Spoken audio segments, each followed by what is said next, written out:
Sementara waktu cukup banyak yang mustajab doa. Yang paling masyhur adalah sepertiga malam. Ya, yang hadis Bukhari yang masyhur, kalau tertinggal sepertiga malam Allah Azza wa Jalla turun ke langit bumi. Riwayat Imam Ahmad adalah turun ke tempat yang paling dasar dari bumi, kemudian bertanya kepada para malaikatnya, adakah hambaku yang memohon aku berikan, adakah yang punya hajat aku penuhi, adakah yang bertobat aku terima. Dan sepertiga malam ini teman-teman, cara hitungnya adalah mulai maghrib sampai subuh itu sudah dihitung malam. Jadi kalau maghrib misalnya jam 6 sore, subuh jam 5, berarti totalnya 11 jam. Dibagi 3 lah itu. Maka itu namanya sepertiga malam. Jadi kalau misalnya kita hitung 11 jam misalnya, dibagi 3 kurang lebih 3 jam setengah, anggaplah 4 jam. Berarti kalau subuh jam 5, itu jam 1 malam sudah masuk sepertiga malam. Itulah waktu mustajab doa. Pernah Abdurrahman bin Auf radhiyallahu anhu mengatakan, ya Rasulullah, saya punya hajat tapi belum saya dapatkan. Kata Nabi SAW, hai Abdurrahman, apa kau lupa pesanku? Kata dia, apa itu ya Rasulullah? Kata Nabi SAW, sepertiga malam, bangun, minta kepada Allah SWT. Yang kedua pada saat sujud, ya terutama di sholat sunnah, karena sholat wajib ada bacaan khususnya. Di sholat sunnah ini umumnya ulama membolehkan. Ya, kata Nabi SAW, kalau kalian ruku agungkan Allah, kalau kalian sujud perbanyak doa, karena sangat jarang doa ditolak pada saat seseorang sedang sujud. Dan Sufyan Ats-Tsauri rahimahullah, salah satu ulama tabi'in yang masyhur di Mekah, beliau dikenal dengan julukan Sajjad, suka sekali sujud. Ya. Dan beliau tidak pernah angkat kepalanya dari tempat sujud kecuali hajatnya sudah dia rasakan dikabulkan oleh Allah. Kemudian juga sebelum salam terakhir kalau dalam sholat, ada kurang lebih 23 macam doa yang Nabi SAW ajarkan. Ya, kalau teman-teman sudah hafal, alhamdulillah. Kalau belum, usahakan dihafal. Ada 23 macam doa dan itu sudah saya bedah di YouTube dari buku kecil Hisnul Muslim bahasa Arabnya, kumpulan doa Al-Quran sesuai dengan Al-Quran dan Sunnah dalam bahasa Indonesia itu. Ada 132 doa, di antaranya doa-doa sebelum salam ada 23 doa. Ada doa-doa yang mulia banyak sekali di situ yang sangat bagus yang semestinya kita baca.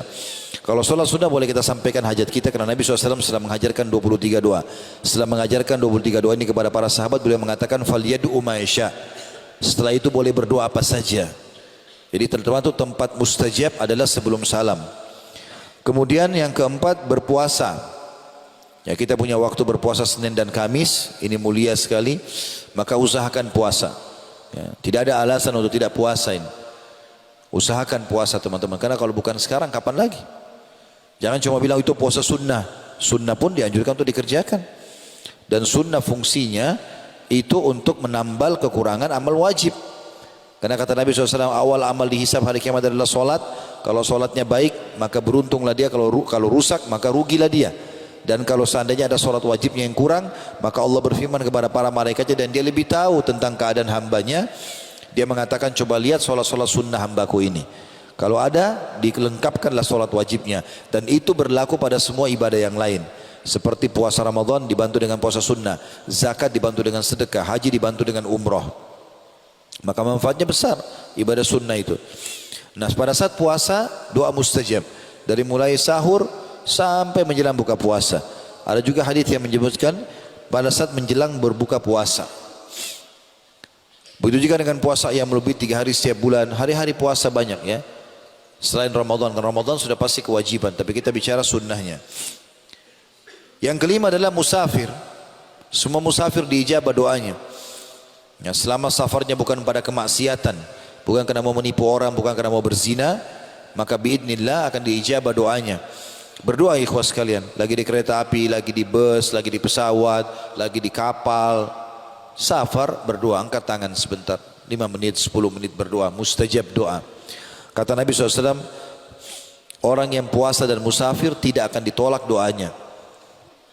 Begitu juga selanjutnya pada saat hujan sedang turun. Alhamdulillah kita di Indonesia ini ada musim hujan. Di Timur Tengah jarang sekali hujan. Kami waktu di Madinah dulu, kadang-kadang lewat 2 tahun tidak hujan. Ya, nggak ada hujan sama sekali. Kalau hujan sedikit orang pada keluar semuanya. Kita sampai 2-3 bulan, 4 bulan hujan. Dan setiap turun hujan itu waktu mustajab. Karena pada saat turun hujan di Madinah, Nabi SAW mengatakan ini rahmat Allah, rahmat Tuhan kan lagi turun dari langit, berdoalah. Disuruh berdoa para sahabat. Maka berdoa itu waktu mustajab. Kemudian juga pada saat perang sedang terjadi, berkecamuk, kalau kita di kancah jihad, ini juga mustajab. Kata Nabi SAW, Allah tidak menolak doa yang diucapkan atau disampaikan atau dipanjatkan pada saat perang lagi berkecamuk. Juga antara azan dan iqamah. Nah, ini banyak masjid kita di Indonesia kadang-kadang, kecuali kalau kayak tadi mungkinnya karena kita mengejar ta'lim. Tapi kalau lagi waktu lowong, tidak ada kegiatan apa-apa teman-teman sekalian, antara azan iqamah dikasihkan waktu yang cukup. 5 menit saja itu masih pendek sebenarnya. Tapi banyak masjid kadang-kadang pendek sekali, gitu kan. Maka kalau di Masjid Haram Mekah, Nabawi biasanya 20-25 menit, ya. Kecuali memang darurat sekali, orang-orang itu semua sibuk dengan kantor kerja. Kalau tidak, ini waktu mustajab. Kita masuk masjid bisa sholat qabliyah, bisa berdoa, ini tetap diijabah sama Allah SWT. Dan kita punya satu hari 5 waktu sholat, berarti kita punya 5 waktu mustajab, diterima sama Allah. Kemudian juga doa orang tua untuk anak. Ya. Saya sarankan bapak-bapak di sini dan ibu-ibu yang hadir selalu jaga lisannya dari anak-anaknya. Jangan suka bilang kau nakal nak. Ya. Ini bisa jadi doa. Kau bodoh bisa jadi doa. Kamu ini seperti orang gila, bisa jadi doa. Atau bertengkar suami istri lalu mengatakan saya nyesal nikah sama kamu, bisa jadi penyesalan benar. Atau lihat dirinya di kaca, kenapa saya jelek ya, dia hina dirinya sendiri. Ini enggak boleh teman-teman sekalian, ya. Kata Nabi SAW dalam hadis Bukhari, janganlah seseorang dari kalian memohon yang buruk untuk dirinya, keluarganya, hartanya, sehingga malaikat lewat dan mengaminkan, maka terjadilah itu. Makanya di antara hal yang harus kita ucapkan teman-teman, jadikan bagian dari doa kita, ya Allah aku beristighfar kepadamu atas seluruh kalimat yang pernah aku ucapkan buruk, baik buat diriku, hartaku ataupun keluargaku. Bisa saja renggangnya suami istri karena kalimat mereka berdua. Bisa saja nakalnya anak karena ucapannya orang tua.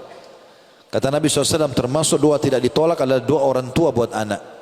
Lebih baik kita bilang teman-teman, semoga Allah berikan kau hidayah, semoga Allah sembuhkan, semoga kau sehat, dan seterusnya. Termasuk juga yang selanjutnya doa anak untuk orang tua, anak soleh. Sebagaimana sabda Nabi SAW, kalau anak Adam meninggal dunia terputus sumber pahalanya kecuali dari 3, sedekah jariah, ilmu bermanfaat, atau anak soleh yang mendoakannya. Begitu juga setiap muslim terhadap muslim yang lain.